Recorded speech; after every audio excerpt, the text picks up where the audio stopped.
Representative Gwen Clark-Reed and I joined forces last year to encourage members of this legislature to wear pink during October committee weeks to highlight the continuing fight against breast cancer.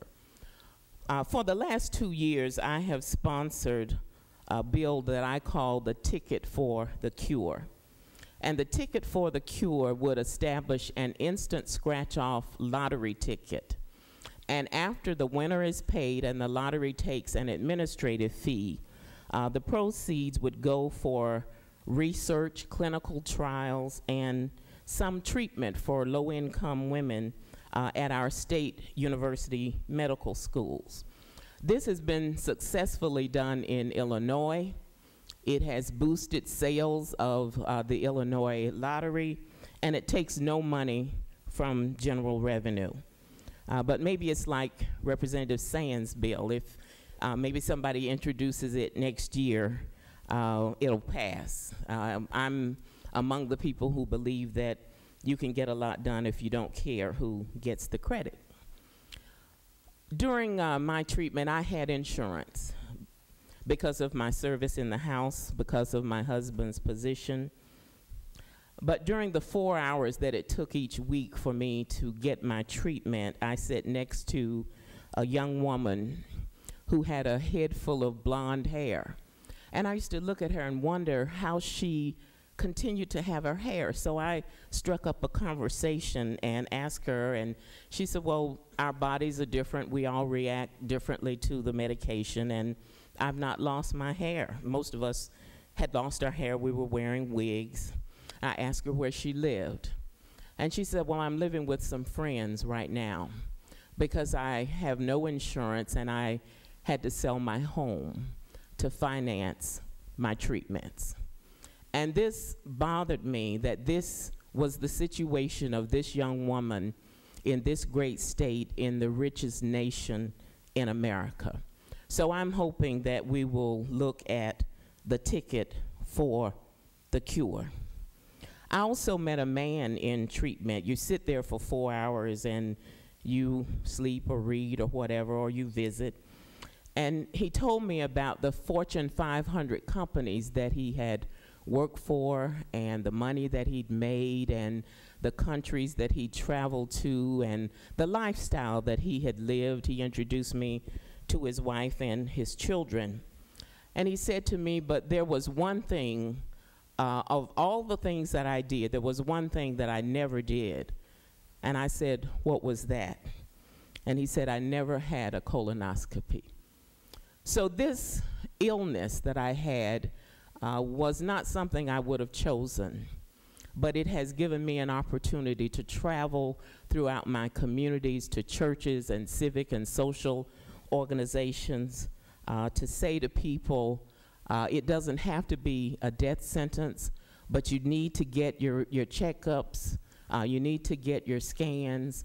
While we're dedicated to serving others, we need to realize we can't help anybody unless we're here.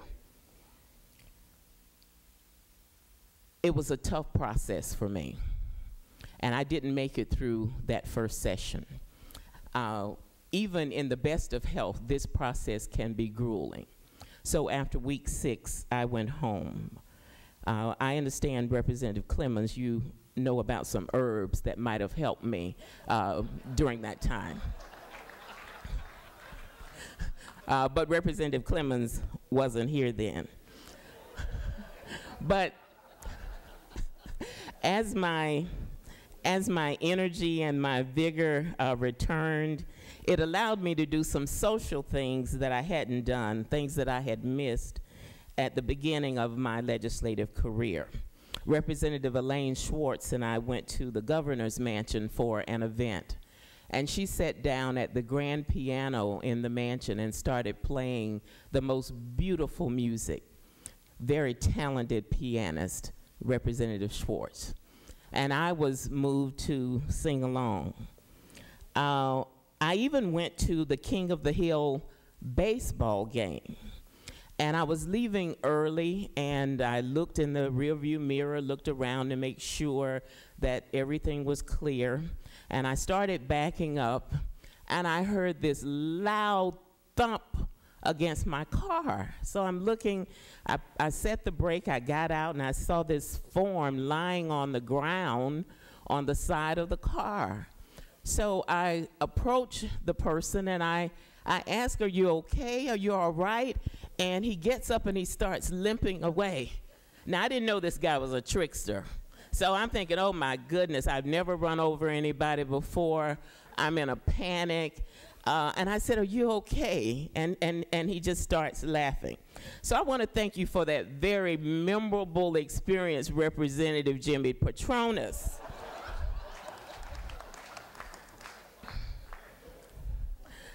Now, during my surgery, lymph nodes were removed from my right arm, and I couldn't drive. So I asked lots of people for rides when I got here. And I got to know Representative Ronald Breeze, Representative Joe Gibbons, and Representative Perry Thurston really well. In fact, I'm still traveling with Representative Thurston. We travel to all kinds of places. We've been to Jessup, Georgia, to Jacksonville, Orlando, Fort Lauderdale. And I have to tell you, Representative Thurston is able to find the most unusual vehicles for travel. For the trip to Georgia and Jacksonville, Representative Thurston rented a 1950s style Lincoln. It reminded me of the cars that you might see in the movie Superfly.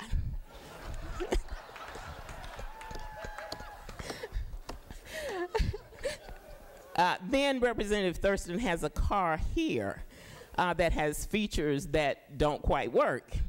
When I'm riding with him here, I'll say, "Perry, does this work?" And he'll say, "No, that doesn't work." I say, "How about that? Does that work?" "No, that doesn't work." "How about this?" "No, that doesn't work." And I think he was getting frustrated with me. He said, "You don't need a lot of frills. You just need to get from point A to point B." On one of our trips to Orlando, we met a member of Florida's law enforcement community. Nice guy in a brown uniform. In Orlando, we rode in a neon-colored lightning blue pickup truck. In Fort Lauderdale, we rode in a beautiful white car that had all the bells and whistles, and everything worked. I think that car belongs to his wife, Dawn.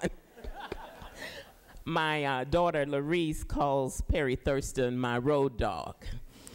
He and I are down like 4 flat tires.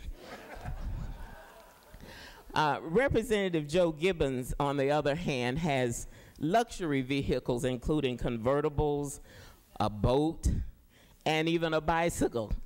And I have ridden with Joe to tape television shows where he and I have appeared.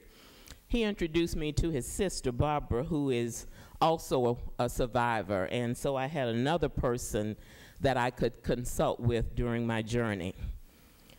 When I introduced him during his nomination for Democratic Leader Pro Tem, I pointed out that at over 60 years old, Joe and his wife, Ava, are the parents of twin toddlers. So as his campaign slogan says, he really is not your average Joe. Maria Sachs, Betty Reed, and I were the triple threat during our first session, and we sat right over here to the right of where I am. And I talked with Betty about my treatment, and she looked at me one day and she said, "Geraldine, you know, women like us, women who come from where we come from, we know how to get through things."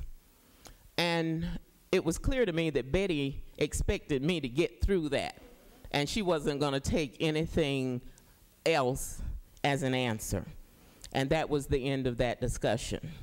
And so Senator now, Maria Sachs, Betty Reed, and I every year take a photo back over where we started to memorialize our time here. Members, I'm a public historian and a published author, and I believe in documenting information for the benefit of posterity. If I ask you to tell me where you were on March 2nd, 2 years ago, what would you say?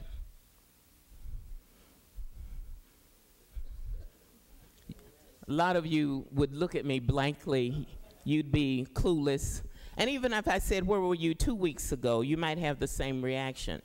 And then I would ask, well, what if you had a journal and you documented your experiences in your journal? You'd be able to go to the journal and to answer very easily.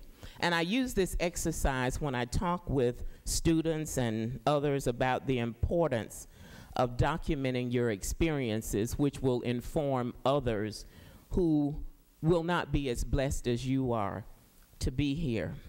So I have lots of journals, and I want to thank Representative Dennis Baxley for the journal that he gave me at the beginning of my legislative career. My first book was published in 2003, and I'm working on another manuscript, and my next book will be on my experience as a member of this chamber. My journal shows that I was here the night Democratic leader Dan Gelber asked that the bills be read in full. Some of you were here as well. He directed that all service to computers and cell phones be interrupted. And I sat in my seat for hours that night, and it turned into the morning, and I began to feel ill, and I went toward the back of the chamber, and the sergeant met me there and said that the speaker had directed him that no one would be allowed to leave the chamber. Well, you know, I've never been arrested before, so that was going to be a new experience.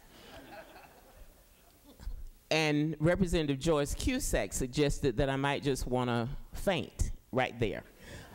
But that's not exactly the picture that I wanted to see in the paper the next day. So the speaker did allow me to go in the back, and by saving myself that night, I think I saved some of you all as well. My journal also documents the day that Representative Darren Soto went up into the gallery in response to a note that he had received from a female admirer who asked him to meet her in the gallery where members are not allowed. Well, Representative Soto went up into the gallery to meet his female admirer. And then the speaker suggested the absence of a quorum, and he made a quorum call. Well, I've never seen Darren move that quickly before or since. My journal also shows that I was here when Representative Chuck Chestnut described the budget and Medicaid reform as things that belonged in the garbage. Now, it takes a lot to rile Representative Chestnut. He sits there and he's very calm, very quiet, but it happened, and my journal shows it. And I was also here when Representative Scott Randolph mentioned his wife's womb, and it was not yet occupied by Hillary Eleanor Randolph. We were forbidden to refer to that part of Susanna's anatomy on the floor, but we all wore buttons. You all remember the buttons? Okay, you still have yours.